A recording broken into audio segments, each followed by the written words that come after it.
As famed Chinese war strategist Suntzu once said, lend strategic control to your enemy intentionally because it lowers their guard.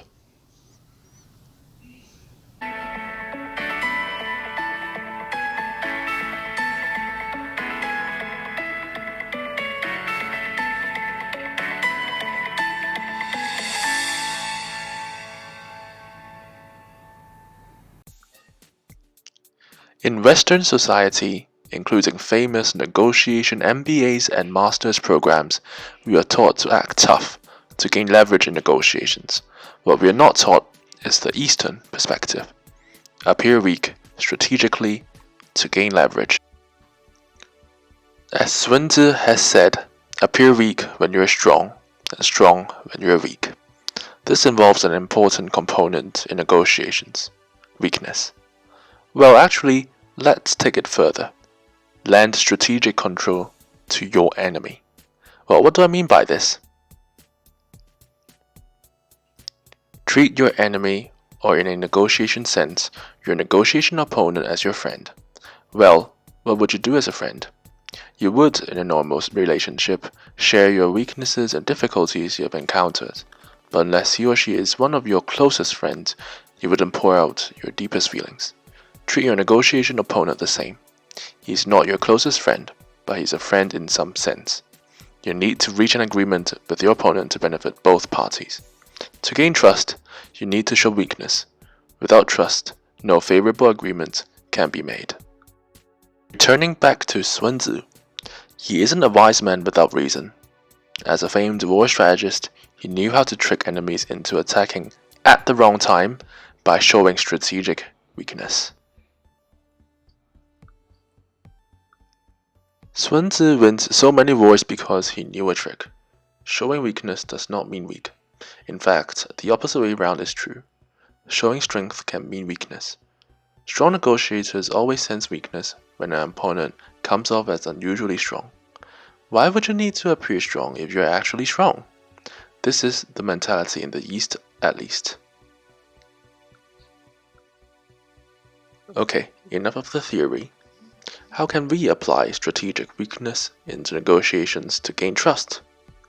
Well, first of all, based on my years of negotiations, I would choose a real weakness in my business to share with my opponent by letting them know what I really need and what my current problem is. However, I would take extra care to make sure this weakness that I chose to share to my opponent is not a serious blow to my chances of negotiating a favorable deal. Again, just to stress, I share weaknesses strategically. Build trust by appearing somewhat vulnerable. Not to mention that I can get my weakness away as quickly as possible so as to allow myself to emphasize on my strengths more clearly to my opponent later on at the critical stages of a negotiation.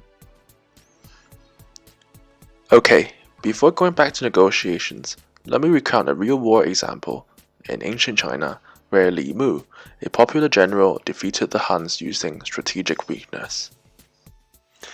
Li Mu, back in 229 BC, was a general of the state of Zhao during the Warring States period in Chinese history. At the northern border of the state of Zhao, there lies a great northern enemy, the Huns. As one of the most prominent war strategists of all time, he orders his troops multiple times to only play defense rather than aggressively pushing the Huns back to the northern border. At one particular battle, he even allowed some of his troops to be kidnapped by the Huns. Of course, as you might have already guessed, Li Mu was only pretending to be weak. He was able to play offense but opted to play defense instead. This led to the Huns' underestimation of Li Mu's strength, and when the Huns finally decided to aggressively invade the state of Zhao, Li Mu's troops wiped out the enemy. These are the psychological tricks that Eastern people have spent centuries in perfecting. Let's talk about my negotiation experience and how I applied these tricks for my benefit. As the founder of Life Solvers, I was involved in property sourcing and had to negotiate with prominent developers on referral fees for my clients. Normal referrers would have emphasized their strong connections and networks so as to bargain for a higher referral fee. However, I took a completely different approach. I started off trying to build trust with the developers by being honest. I said I was just starting off in property, and I'm not sure if I can refer as many clients compared with other referrers they already have connections with. By showing some but not excessive vulnerability, I was able to gain the trust of developers. I knew deep down I could refer more than 10 clients per month, which is a lot for a referrer just starting off, but I told the developers that we could start off with 2 or 3 per month first. After successfully referring the first few clients, I significantly increased the number of client referrals, and as a result, I was able to negotiate a far higher commission than my competitors. Looking back, I was able to manage the developers' expectations well and developed trust with them by under-promising.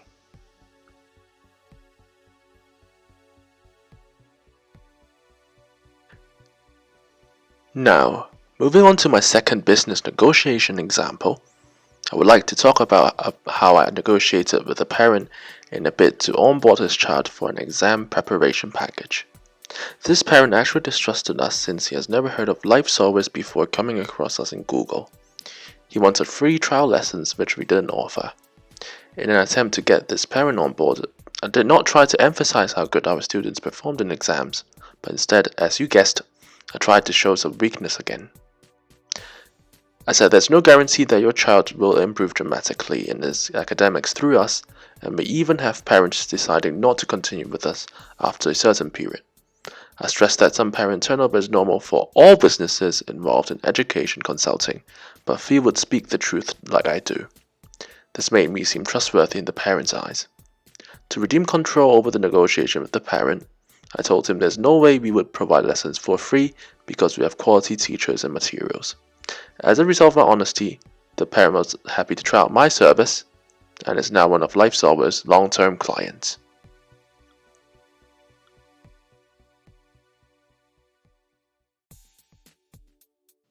If you have noticed, I and many top negotiators showed strategic weakness by gaining psychological empathy from negotiation opponents, or in other words, helping my opponent see through my perspective, so that I can actually get through to them. Showing weakness allows a negotiator to show that he or she is human, whilst giving the opponent an illusion of control. This leads opponents to lower their defense mechanisms, allowing me to get a favorable deal.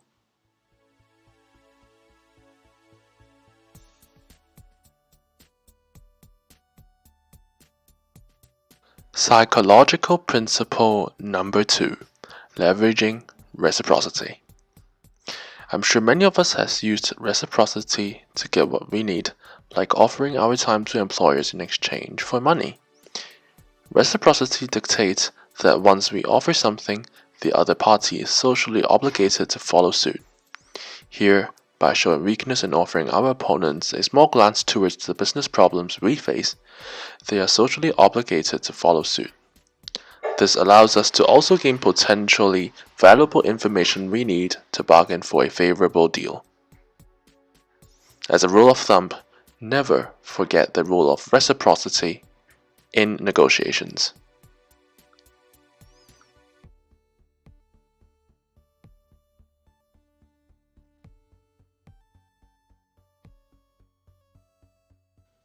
To apply the rules of negotiation I have gone over onto your business, listen carefully. I would strongly recommend you to prepare for every negotiation carefully, whether it's with your own employees or with your clients and contractors. By preparing carefully, thoroughly understand the needs and wants of your business so that you can share truthful information with your negotiation opponent, yet withholding critical information to your advantage, whilst preventing your opponent from taking complete control over the negotiations. So, let us go over the important conclusions and takeaways. Number 1. Treat your negotiation opponents as human and give them what all humans need: empathy and control. By showing appropriate weakness, your opponent will feel that you are being honest and might even begin looking at things from your perspective. By getting opponents to view things from your perspective, you significantly increase your chances of getting a favorable deal. Number 2. By showing appropriate weakness, more often than not, your opponents will lower their defense mechanisms, potentially allowing you access to valuable information critical to your negotiation success that otherwise they would not. Lastly, coming across as overly strong can send out wrong signals to your opponents, leading them to attack you more aggressively. So thanks for your time. Do go to the description of this video and check out LifeSolver's business, where we provide business, personal branding, and HR negotiation training, as well as consulting services.